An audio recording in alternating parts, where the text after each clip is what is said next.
नमस्कार साथियों, स्वागत है ऐसे पढ़ते के इस एपिसोड में। मैं हूं आपके साथ जितेंद्र कुमार। साथियों, आज 31 मार्च का दिन है। जी हां, 31 मार्च के दिन जब आपसे हम बात कर रहे हैं तो उससे करीब करीब 65 दिन हुई, 2 महीने 5 दिन बाद यानी 4 जून को भारत देश में 18वीं लोकसभा के लिए इस भारत देश का जनमत भारत देश के सामने होगा। यानी नरेंद्र मोदी का जनमत नरेंद्र मोदी के सामने आ जाएगा। राहुल गांधी और मल्लिकार्जुन खड़गे का कांग्रेस का जो जनमत है वो उनके सामने होगा। यानी ये कहे भारत देश का जनमत। सरकार किसकी बनी, केंद्र में किसे विपक्ष में बैठने का मौका मिला, किसे सत्ता पक्ष का जनादेश मिला, किसी को गठबंधन धर्म को निभाने का जनादेश मिला, ये सब कुछ पूरे देश के सामने होगा 4 जून को। लेकिन जनादेश से आगे बढ़ करके भारतीय जनता पार्टी बीजेपी के भीतर एक अलग तरह के जनादेश है। कार्यकर्ताओं का जनादेश का प्रतीक्षा भी लंबे समय से रही है। आखिरकार सभी को पता है कि बीजेपी भारतीय जनता पार्टी पिछले 10 वर्षों से एक नेता, एक सुपर कार्यकर्ता, एक चेहरा, एक सिंबल, एक विचारधारा और ऐसे कहे कि एक देवता, जेपी नड्डा के शब्दों में देवताओं का देवता नरेंद्र दामोदर दास मोदी के सहारे 2024 के लोकसभा चुनाव में जा रहे हैं। जनता के बीच जा रही है, शासन भी कर रही है। यानी सत्ता से संगठन तक भारतीय जनता पार्टी बीजेपी ने सिर्फ और सिर्फ एक व्यक्ति काबिज है, ऐसा परसेप्शन बना हुआ है। इस तरह की धारणा पूरे देश के भीतर ही नहीं बल्कि यहां तक कि बीजेपी के भीतर भी महसूस किए जाते हैं। लेकिन क्या जिसको रबर स्टाम्प समझा गया है, क्या सच में वो हर समय रबर स्टाम्प की भूमिका में होता है? राजनीति में अक्सर ऐसा नहीं होता है, पॉलिटिक्स में ऐसा नहीं होता। एक छोटा सा घटना होती है, 1996 के भीतर नरसिम्हा राव सत्ता से जा चुके थे। उनके राजनीतिक दुर्दिन शुरू हुए थे और कांग्रेस पार्टी ने उनको पार्टी के कमान छोड़ने पे विचार विमर्श कर रहा था। तब नरसिम्हा राव ने कांग्रेस पार्टी के कब्जा जो है रबर स्टाम्प समझे जाने वाले सीताराम केसरी के हाथ में सौंप दिया। सीताराम केसरी अध्यक्ष बन गए। अध्यक्ष बनने के साथ माना गया कि नरसिम्हा राव का दबदबा बना रहेगा। लेकिन महीने भी नहीं बीते होंगे कि सीताराम केसरी ने अपनी ताकत का एहसास किया। पहला फरमान नरसिम्हा राव को संसदीय दल के नेता पद का छोड़िए, दूसरा फरमान 1-1.5 साल बाद लोकसभा का टिकट नहीं मिलेगा आपको। और ये सब कुछ सीताराम केसरी ने किया। आखिर जेपी नड्डा सीताराम केसरी जितनी तो नहीं है उनकी जब वो अध्यक्ष है। जेपी नड्डा सक्षम है। जेपी नड्डा आज के दौर में नरेंद्र दामोदर दास मोदी को देवताओं का देवता कहते हैं। लेकिन आप ध्यान दीजिए, जेपी नड्डा की शुरुआत कहां से हुई है?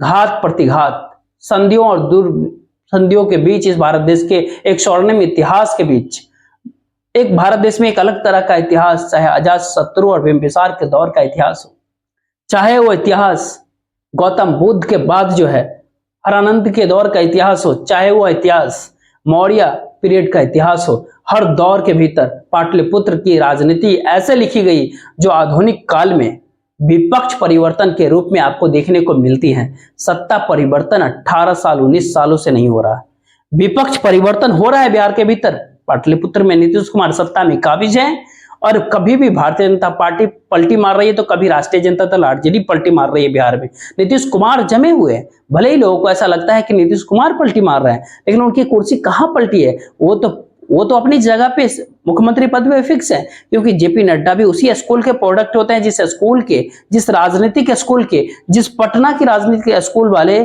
से नीतीश कुमार से निकले हैं, वहीं से जेपी नड्डा को भी समझने वाले लोग का कहना होता है कि जेपी नड्डा की राजनीति ऐसा नहीं है कि केवल नरेंद्र मोदी को देवताओं का देवता कहने से शुरू हुई है। जेपी नड्डा की राजनीति दरअसल हर दौर में एक भारतीय जनता पार्टी के भीतर देवता बनाने से शुरू हुई। जेपी नड्डा ने हर दौर के उठते हुए सूरज को सलाम किया है। जेपी नड्डा ने बीजेपी के भीतर हर उस दौर को देखा है, समझा है, परखा जब से भारतीय जनता पार्टी बनी, चाहे बीजेपी से लेकर के युवा मोर्चा तक, युवा मोर्चा से भारतीय जनता पार्टी तक।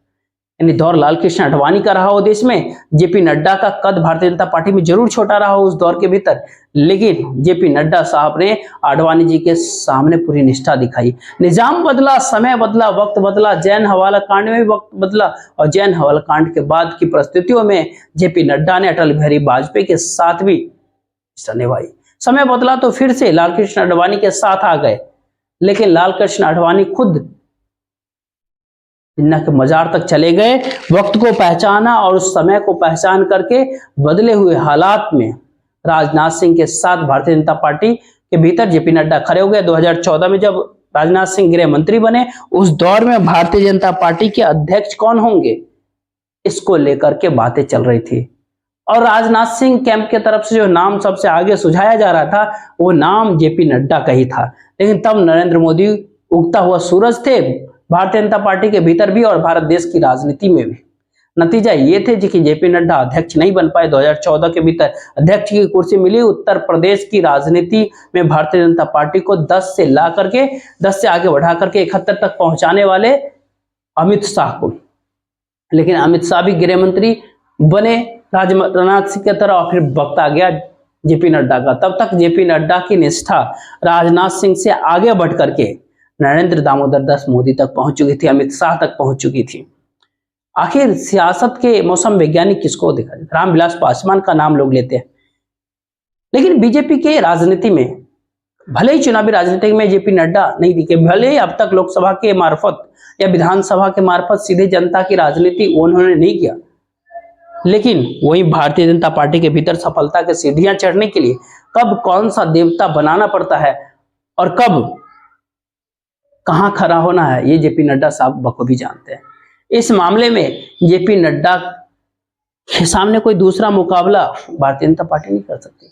एक और हिमाचल प्रदेश की ठंडी वादियों में उनका, एक और पटना की राजनीति में फिजा के भी जेपी नड्डा की पॉलिटिकल यानी राजनीतिक व्यक्तित्व का विकास, कहां हिमाचल कहां बिहार का पटना।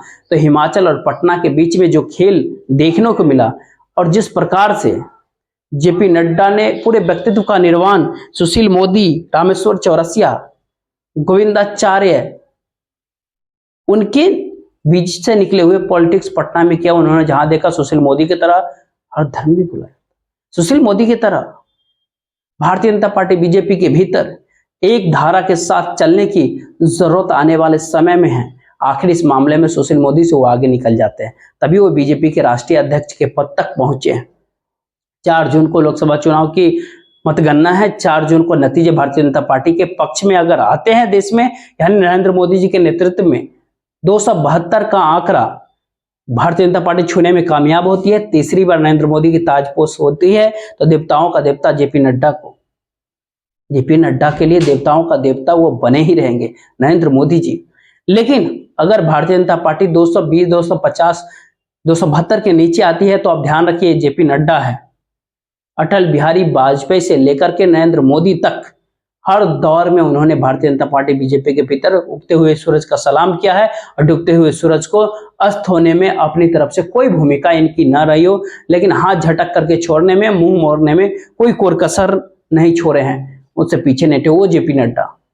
4 जून के बाद देखने की आसत पूरे भारत देश को होगी कि जेपी नड्डा साहब क्या कुछ करते हैं। जेपी नड्डा साहब की सीताराम केसरी की भूमिका में आएंगे। नरेंद्र मोदी जी के लिए सबसे बड़ी चिंता भारत देश की सत्ता नहीं है, भारत देश की सत्ता आनी जानी चीज है। कभी कोई पॉलिटिकल पार्टी जीतेगी, कोई भी एक पार्टी जीते, कोई दूसरी पार्टी जीत जाएगी, ये स्वाभाविक सी प्रक्रिया है।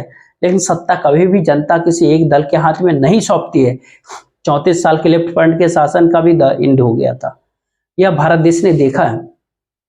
कांग्रेस पार्टी के 30 साल के अवैध शासन काल 1977 में जो 47 से 77 तक लगातार चल रहा था, मनमोहन सिंह के 10 साल के शासनकाल का अनवरत चले शासनकाल से 2014 में खत्म हो गया। नरेंद्र मोदी भी ने 10 साल सत्ता भोग लिए, सत्ता में वो रह लिए हैं। उसके बाद जो है 4 जून को जो नतीजा आएगा देश के सामने, 4 जून का नतीजा नरेंद्र मोदी जी के लिए इस मामले में काफी महत्वपूर्ण होता है कि भारत देश की सत्ता अगर जानी होगी तो जाए, स्वाभाविक सी प्रक्रिया है, बचनी होगी तो बच जाएगी, वह भी एक स्वाभाविक सी बात है। लेकिन भारतीय जनता पार्टी बीजेपी की लगाम जो है और बीजेपी की सत्ता नरेंद्र मोदी और अमित शाह के हाथ में बनी रहे, ये तय करने की जिम्मेदारी 4 जून के बाद से सिर्फ और सिर्फ एक व्यक्ति के हाथ में होगी, और वो व्यक्ति बीजेपी के भीतर के मौसम वैज्ञानिक कहे जाने वाले जेपी नड्डा होंगे। जेपी नड्डा क्या 4 जून को यदि नरेंद्र मोदी के नाम के आगे पूर्व प्रधानमंत्री अगर लग जाता है, तो क्या तब भी वो देवताओं का देवता मानते रहेंगे, या फिर किसी नए देवताओं के देवता की तलाश में जुट जाएंगे, या खुद देवताओं का देवता बनने की प्रक्रिया में संघ का आशीर्वाद लेने नागपुर तक वो पहुंच जाएंगे? इस बात को कोई नहीं जानता। लेकिन एक बात कहीं ना कहीं तय है कि सत्ता अगर हाथ से फिसली तो फिर भारतीय जनता पार्टी को, नरेंद्र मोदी को सबसे पहले किसी एक व्यक्ति की अगर भूमिका को लेकर के अगर सतर्क होना होगा तो वो व्यक्ति भारतीय जनता पार्टी के राष्ट्रीय अध्यक्ष वर्तमान के जेपी नड्डा।